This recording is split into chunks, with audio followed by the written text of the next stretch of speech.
Hello and welcome to Content in Hand, getting the best rich media from your mobile device. We're into part 8 now, lighting, composition, and audio, and we're going to be combining everything that we've talked about so far. Composition, lighting, creating really good audio, keeping your camera on a tripod, and we're going to fold it into an actual video shoot. So what we're going to do here is something a little bit different. I'm going to at first do kind of a director's cut with a commentary over top of a video I've already shot about a yoga studio. And then I'm going to actually take you into a shoot and show you how I set up the lights, how I set up the microphone, how I position the subject and deal with the background, including some set dressing. And that will sort of give you a sense of how to pull together everything we've learned so far. So let's dive right in. This is a video I shot for a client, and this is just the establishing shot, just to give room for the titling on the left-hand side there. This is the subject of the interview, or one of the subjects, and very soft lighting, and we'll come back to that and I'll explain it in a minute. This is called B-roll, where I'm jumping to stuff that she actually speaks of, and I shot some of this beforehand, some of this after. And this gives a way of not making it just a head and shoulder shot, sort of a talking head, and also brings around some of the context of what she's talking about. So the lighting here, as you can see, there's really big windows, which is a real asset for me because it allows this kind of soft lighting. A little different to some of the other yoga studios in that we keep our class size small. We focus on a lot of attention to our students' alignment. So very flattering light. You'll notice that the background establishes that we're in a yoga studio.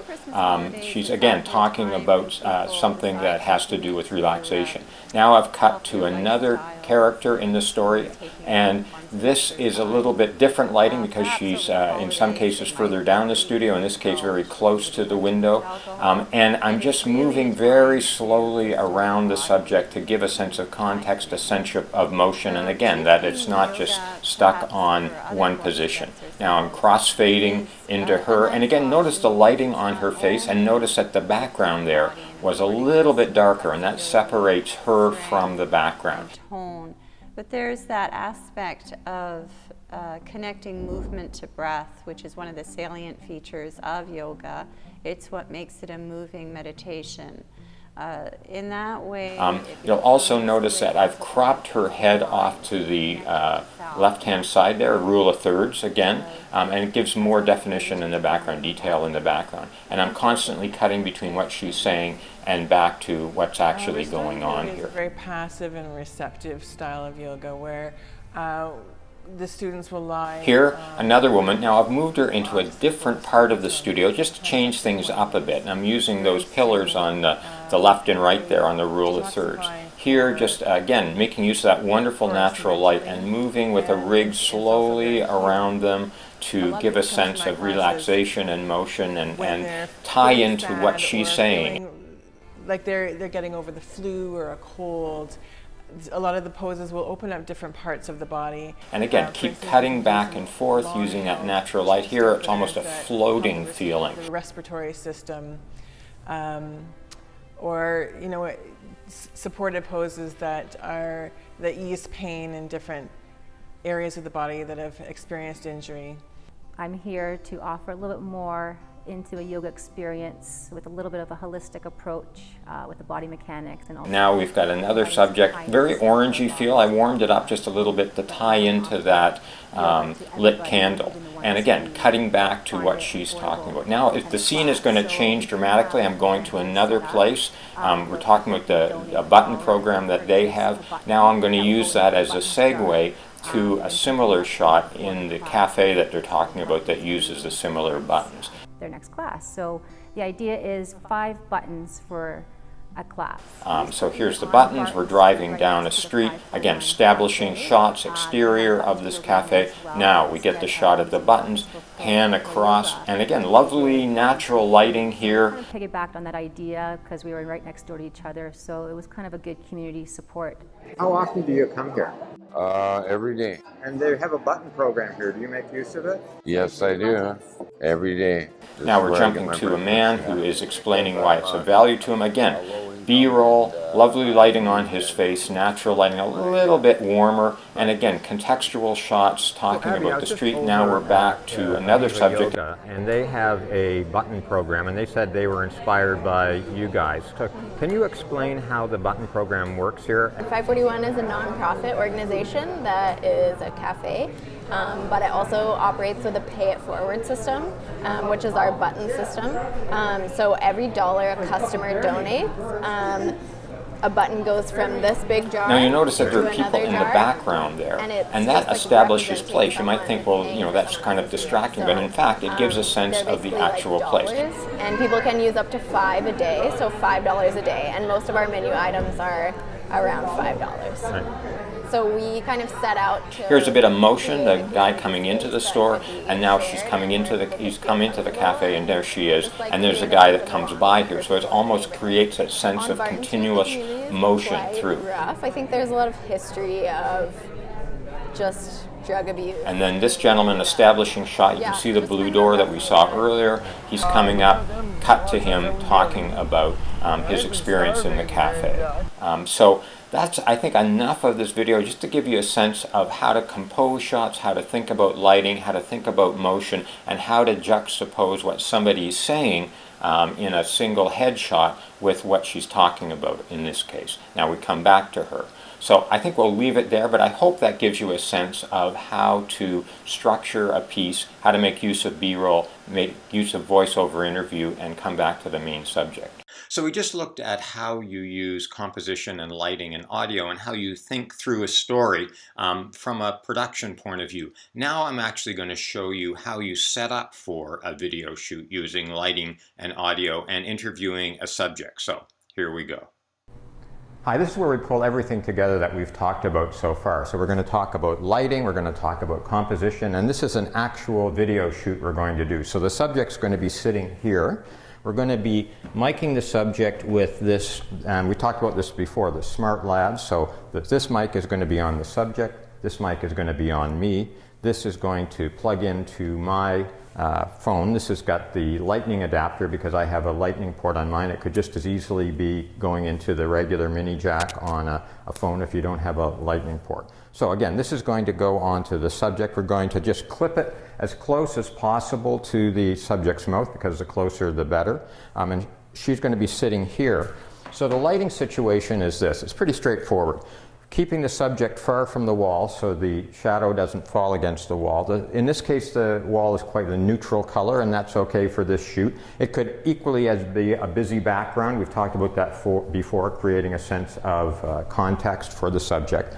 And I'm using 2 lights tonight. I've got this one, and we talked about that before, about the LED light here. And I've got another light here. It's called an ice light. And again, it's very, very cool lighting, and it's a very soft light that's going to be on the subject. So you'll notice that the distance between the camera and the subject is very close, and that's because it's going to be a tight one shot. And that's a good thing in this particular situation, especially with this lighting. By the way, I'm also lighting this shot with a much larger LED light like this one. That's going to give you a sense of the space in this room as well. So, framed very close. The other advantage of framing close here is because I'm using the Smart Lab both on me and the subject, it means that I have obviously a limited distance that I can be away from the subject. If I had to be further away, like if it was a broader shot, a wider shot of the subject, then I would probably use the shotgun mic that we talked about before, the Rode video mic. That gives me more distance. It's sort of like a telephoto lens for sound. Not as good if I want to have my voice injected into the conversation, because I'd have to be very close to the mic in order to capture both sides of the conversation and to have the levels matching. But in this case, really good. So just a summary, we've got 2 lights on the subject. We're going to be using the Smart Lab. I'm using a tripod that makes it very easy to move around. It's sort of like a pistol grip. I've got the camera itself, or the phone itself, mounted on a grip that allows the camera to be mounted onto a regular tripod, and we talked about a couple of those in previous videos. So we're all set. All we need is a subject, and here we go. So here we are. We have the subject in place. This is Barbara. Barbara is going to talk to us about her work at the YWCA in Hamilton. And you can see Barbara's set up here with the light coming here on her face, the light coming off of here onto her face. And you can see here how that frames up. So we've got a nice highlight in her eye. It's called a specular highlight in her eye, which is really good. The light's nice on her face there, and soft on this side and a little picked up here. You'll see her hair is nicely lit up. I'm just framing it a little bit. The backdrop is neutral gray in behind here. Haven't mic'd yet, but will very shortly. So the way we're going to set this up is I'm using Filmic Pro, by the way, to shoot this, and I've got the exposure adjusted the way I want. And so I'm just going to take the smart lavs and plug them in here. So I'm putting them in the lightning port, and it's recognizing that. And so I'm going to clip one onto me, and it really doesn't matter that it's showing on me because I'm not going to be in the shot.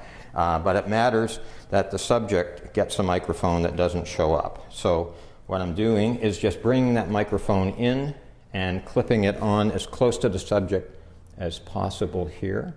That's good. Now, I'm shooting very tight on the subject, as you can see. So I don't have to place that microphone up under a jacket or under a sweater or under a t-shirt. If I was shooting farther away, I would have to do that just because you don't want that wire hanging out and showing and stuff. So get it as close to the subject as possible. Put it under clothing if you need to. If you don't need to, as in this case, just leave it outside. And also you notice she's wearing a dark purple sweater, so that is actually going to mask the microphone, which is good. I mean, if you had a very bright white sweater or jacket or shirt, that might be a little bit more difficult to mask, and you need to really be careful about hiding it. Although most people are used to having a microphone in the shot, so it's not going to come as a surprise to people. So here we are. We're going to actually shoot the video interview.